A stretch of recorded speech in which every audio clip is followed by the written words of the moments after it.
వారికి పోయిన డిసెంబర్ 23 నుంచి ఇప్పటి వరకు వారికి ఇచ్చిన జీతం అధ్యక్ష 57,84,124 రూపాయలు అధ్యక్ష.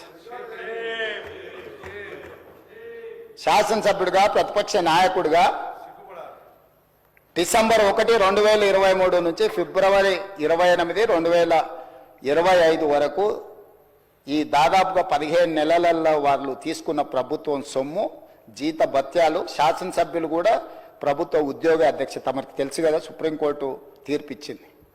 వారు 57,84,124 రూపాయలు జీత భత్యాలు తీసుకున్నారు అధ్యక్ష.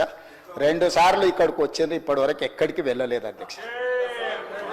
ప్రభుత్వ జీత భత్యాలు తీసుకొని ప్రజల్ని గాలికి వదిలేసి తెలంగాణ రాష్ట్రాన్ని కర్మకు వదిలేసిన ప్రధాన ప్రతిపక్ష నాయకుడు ఈరోజు వాళ్లను ఇట్లా తయారు చేసి రేబీస్ వ్యాక్సిన్ రియాక్షన్ వచ్చినట్టుగా వాళ్ళు వ్యవహరిస్తుంటే ఏం చెప్పాలి అధ్యక్ష?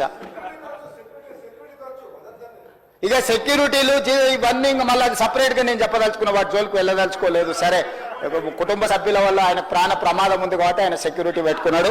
సరే, అది సహజం, అందుకే ఆయన దూరంగా ఉంటున్నాడు వాళ్ళకు చుట్టూ పోలీసు పహారాల మధ్య అధ్యక్ష. సరే, అది వారి సమస్య అనుకోండి, నేను దాని జోలికి వెళ్ళదలుచుకోలేదు.